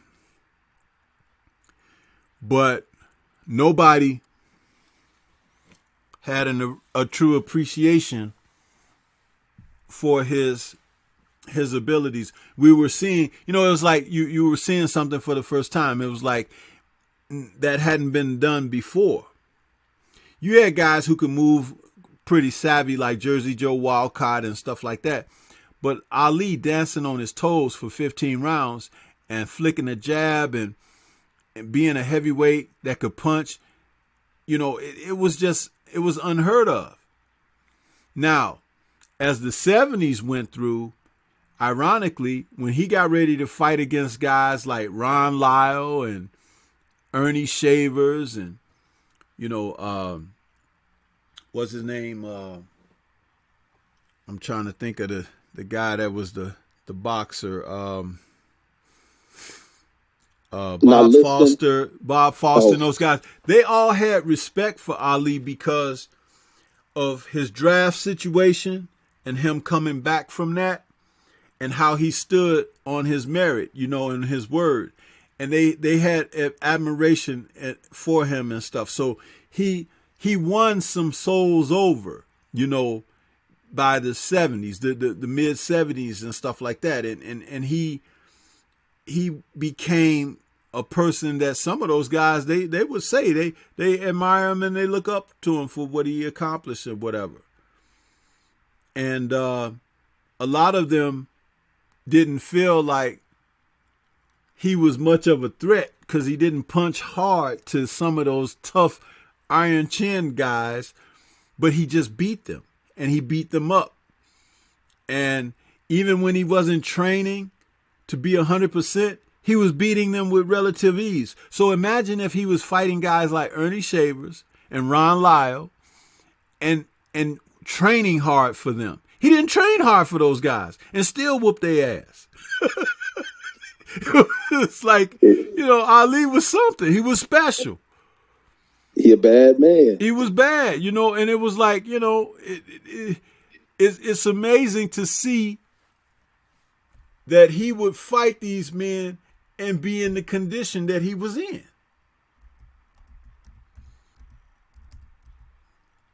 The greatness, man. That's just the show of how great this guy was. Derek Bailey also asks, if Ali wasn't ever forced to retire, who do you think would have been the first to beat him? Say what now? What's that question again? He was saying if Ali wasn't forced to retire, who do you think would have been the first to beat Ali? I guess you mean to, you know, go on a hiatus after the draft, I believe. That's hard to say because... Or he was just that much better than everybody. Yeah, look at what he did look what he did after the 3.5 year layoff. 3.5 years was his prime. I think he was 27 when they took his license from him, and he came back at the age of 30, 31. So think about it. They took his prime years from him. And the Cleveland Williams fight, which is one of the best highlight reels ever, his knockout of Cleveland Williams, that was the best he ever looked. And it was like it wasn't even over for him yet. Do you understand? It's like you could say the best that Mike Tyson looked was when he fought Michael Spinks. But Michael Spinks wasn't nothing. You understand? Cleveland Williams was a killer. Fucking Cleveland Williams could probably have beat Mike Tyson. That's what I'm saying here.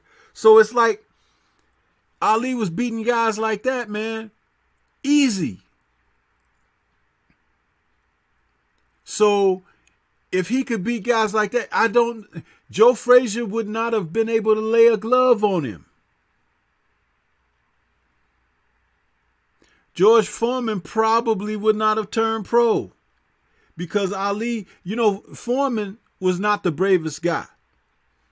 He come up in the gym under Sonny Liston's trainers and stuff like that, and he learned a lot of what he did from Sonny Liston. And Sonny Liston was a thug and a brute and he was a mafia guy that break fingers and stuff for the mob, and he was a dirt scumbag kind of guy. Right. That's who was George Foreman's mentor, so to speak, in the pros. So that's why Ali whooped him so easily, because George Foreman was a mental midget like Tyson at that time. But I'll tell you a secret about George. George is still that mental midget because he made sure he stayed the hell away from Larry Holmes. Even when Holmes was like at an advanced age like he was, they was the same age. And Holmes came back and said, "Hey, George, why don't you and I get together and rumble?" And George just ignored him. George wouldn't even mention Larry Holmes' name, wouldn't even go nowhere with him publicly and show up where they could both be seen together. Wow. Because you know why? That was Ali all over again. That's why.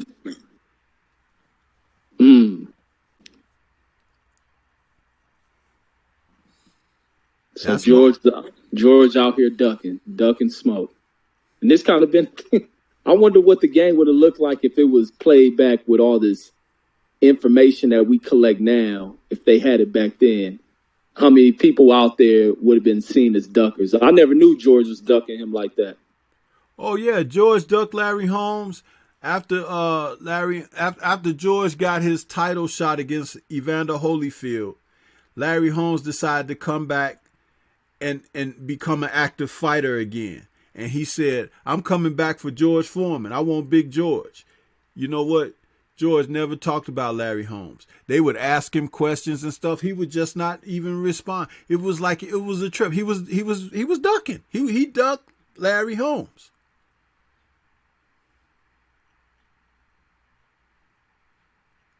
When Ken Norton damn near beat Ali, which he actually beat him, but he didn't get the decision in Yankee Stadium back in '77, Ali called George Foreman on the phone and told George, Ken Norton is a beast. He's like, "Why don't you come back and get him?" He's like, "I have a hard time with him, but you ain't got no problem with him, George. Why don't you come out of retirement and beat Ken Norton for me?"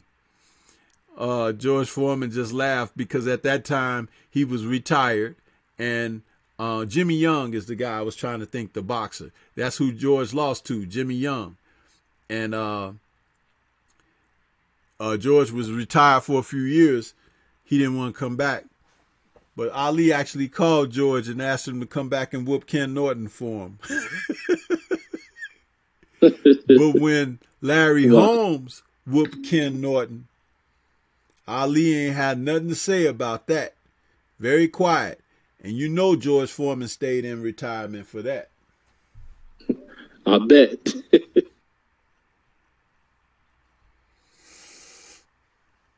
Yes, sir.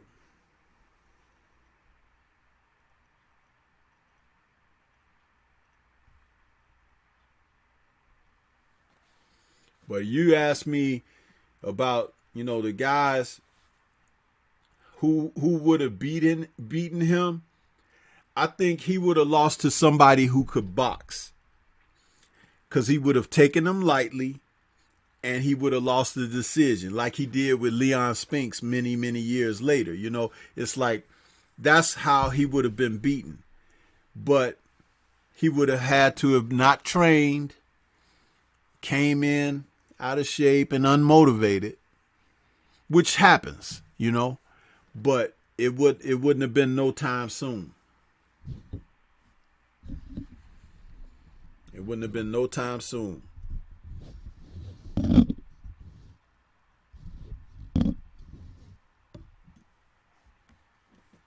Yeah, man, this is great hearing this, man. I sit back and I enjoy when I hear, going back down the, kind of the going into the past, man. I really enjoy hearing these stories of these old great fighters, because it's one thing to watch the fights, but to get kind of the, intricate details and the breakdowns, man. I sit back like a kid, listen to the old heads speak about these things back when I was a kid, man. I enjoy hearing that. Yeah. It's great talking boxing, man. It is really great because basically what happens is it gives you a chance to go down memory lane, but also give an account of what the experience was. Like for me, I've been around and I've seen some things, so it's like I could give my recounts and everything, and I'm always giving mine from an honest perspective. What I don't know and what I haven't seen, I let you know that. Just like when I told you about Henry Armstrong, I wasn't as adept and in depth as like some of the other brothers that could tell you more about some of their opponents and this and that, but I knew enough of him, of how his success reigned, and how he reigned as a champion, as a multiple division champion simultaneously. And the guys that he fought could be champions today. You see, that's who he had to clean up. He wasn't just picking a guy over here and picking a guy over there because they were at a certain weight and having an advantage and beating them easily. No, he fought killers too.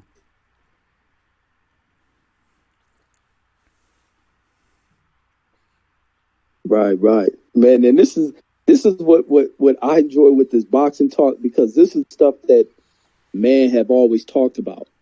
The battle between two of the toughest guys on the planet. And it's just in the nature of dudes to, really settle things through the fisticuffs. And this has always been a thing that the elders have always sat around, talk about the great fights, the great legends. And then now that I've come to age, I get to talk it with OGs such as yourself and other cats who enjoy the sport. Man, this is the beauty of this thing, man. I enjoy the hell out of these kind of talks, man, and sitting back as a student listening. Yeah, absolutely. And so have I, man. I enjoy talking about it, and I enjoy listening too. That's why I'm always in on everybody's channels, man. It's like, when you and D Styles was cooking it up last night, I was hanging in there for about 30 or 40 minutes. Then I had to go to sleep. But I was listening. I was like, man, you guys are cooking it up. And I wrote something in the chat to you too, because I'm kind of new to D Styles and his channel. But I wrote in the chat, I said, hey, you're gonna have to officially introduce me to D Styles, because I know he's been around a bit and everything, and he's got very good content, and he's a funny guy too, man. He says some funny stuff, and he's able to put things out there and make it entertaining. And right. I like his presentation, so I like to get to know that brother too, because he's pretty cool with what he does over there. All right, yeah, I definitely gonna put in the word. I saw you in the chat. I responded to, but I'll put the word in. Yeah. So, but hey, man, why don't you go ahead and give us some final words, man? Man, once again, thank you as always, man. Enjoy this. Man, I enjoy this like hell, to be able to sit here and talk this boxing talk with you. Also to get some information that I'll just soak up. But man, like I say, conversation rules the nation. It's great to sit here, fellowship with other brothers on this sport, on other, social awareness, history, current social history, current social issues. It just, it runs the gambit. Boxing touches on many aspects of life, because boxing is the true reflection of what life tends to be about. And it's the struggle, the fight, the will to overcome and persevere. So I enjoy it, man. And I enjoy this Friday Chopper with you, man, once again. Yeah, most definitely, man. Most definitely. And I appreciate you being on there with me. And when we wrap this up, I want you to hang on to Discord for a minute because I want to holler at you. But okay. And I'm sorry that I wasn't able to read off a lot of the chat because I've been so engaged. This was one of my sessions of kind of being a little intense because I didn't like the thought process of putting what they, you know, how they try to pull our heroes down to elevate their heroes. I mean, I don't like that, man. I find that extremely offensive. And if no one else does, you should, because it's not something to be taken lightly. A lot of our people have sweat true blood along with sweat and tears for their accomplishments in history. And for someone else who is not of our experience to come along and try to belittle that or try to make it seem like it doesn't have the value, luster, or prestige that has been earned, man, I'm ready to fight for that, bro. I am. You know? With the quickness. Absolutely. So, that's what I have to say. And I want to just say thanks to everybody who came out this evening and rocked with us for this show. And multiple times we had to restart the stream, but we finally got through it all. And it's been a great talk. Reggie, it's always good chopping it up with you. I thought we were going to have Kane on, but I think he went on and got involved with something else. So, and that's okay because he's always welcome as well. But I know there's a tremendous time difference with him and Lars D out there and everything. So I just appreciate the support from everybody. And I want to say thanks for everybody tuning in to this Friday night chop session. This is Stormybman, and for my man, Boxing Conversations with Reggie Owens, we're going to say peace and good night to everybody, and have a good weekend. Yes, indeed. Peace.